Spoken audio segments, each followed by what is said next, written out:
Hi, I'm Rick, and today we're going to jump in a time machine and travel back to 1981, and we're going to rediscover Mötley Crüe, Too Fast for Love.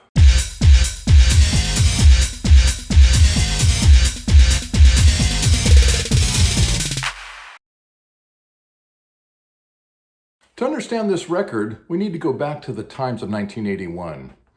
The 80s were a weird time. It was the time of big hair. It was the time of glam metal. It was the time when rock and roll was king. I mean, even back in the 80s, I had a rat tail. I was working a corporate job and I had a white shirt and tie, and tucked down in the back of it was my rat tail, because I was a rebel. So the band Mötley Crüe forms in 1981 when Nikki Sixx, the bass player, and Tommy Lee, the drummer, decide to leave whatever little bands they were in and to form a new band. They got themselves a guitar player and they weren't real happy with him. He wasn't super good. And one day they were reading in the Recycler. Now the Recycler is a newspaper that's kind of what we used to call a throwaway, where they throw them up on your driveway as they drive by. Anyhow, the Recycler had an ad in it and said, "Loud, rude, and aggressive guitar player available." Well, Tommy Lee and Nikki Sixx looked at each other and said, "Hey man, let's call this guy." The guy comes out. Guess who it is? Yeah, it's Mick Mars. And Mick Mars says, "Hey, I'm the only guitar player this band's gonna have." And they fired the existing guy. The whole story is available in the band's biography called The Dirt, and Netflix has recently made a movie on it too. The movie's definitely worth watching, but I don't know how believable some of the stories are. So the album, Too Fast for Love, was originally self-published, and it was on their own record label called Leather Records. They put out this album at the end of '81. They'd been playing all the clubs on the Sunset Strip and really wanted to make it big, and they thought if they went ahead and self-produced an album, they could push it out there and it would build some momentum. That idea must have worked, because the next year, the band was signed to Elektra Records, and they re-released Too Fast for Love. So the album went to number 77 on the Billboard 200. It eventually went on to be platinum, and the band went on to sell 100 million albums worldwide.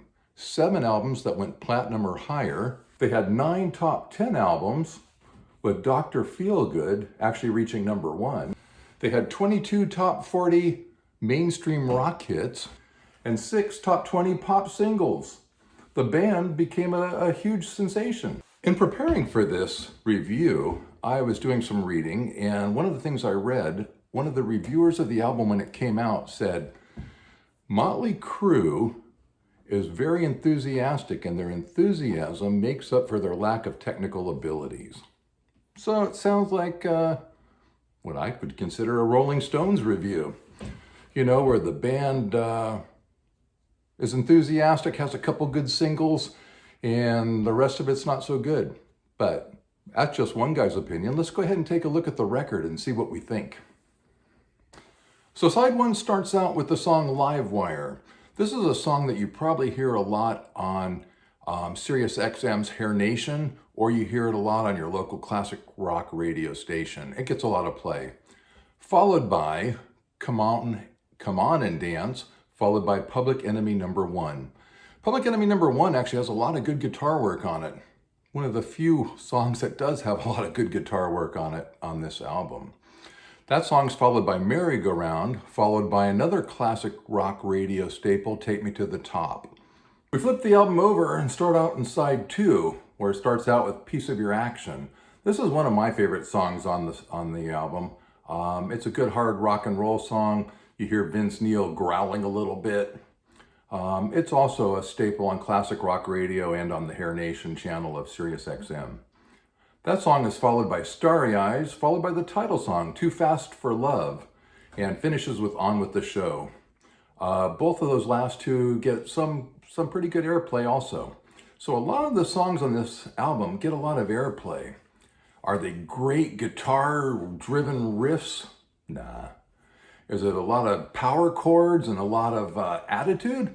Definitely. After listening to this album again, I think that you have to agree that the review I read where the guy said their technical ability isn't quite up to their attitude or to their enthusiasm, Yeah, it's probably a pretty good actual description of the band. Live and in person, they have Tommy Lee's drum set flipping over and doing roller coaster stuff. They have stuff exploding, a lot of pyrotechnics. They're supposedly put on a good show. My son actually saw him in Las Vegas one time, and he wasn't that impressed. He didn't like it, which is funny because my son is like a really big time rock and roller like I am. Anyhow, so what would I give this record? That's right, 1.5 thumbs up. Not a full 2 thumbs up. 1.5 though. It definitely is a reflection of the 1980s. The big hair, the glam rock, the tight pants, the whole thing. Yeah, Mötley Crüe was there, and they were one of the bands that started it.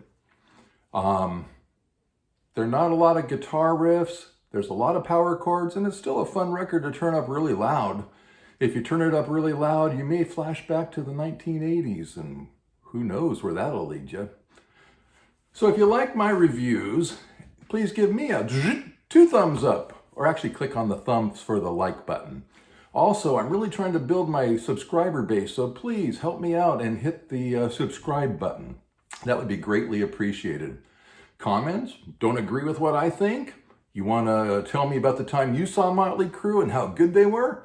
Go ahead and leave a comment in the comment section below. I'll go ahead and get back to you. So great. Have a nice day.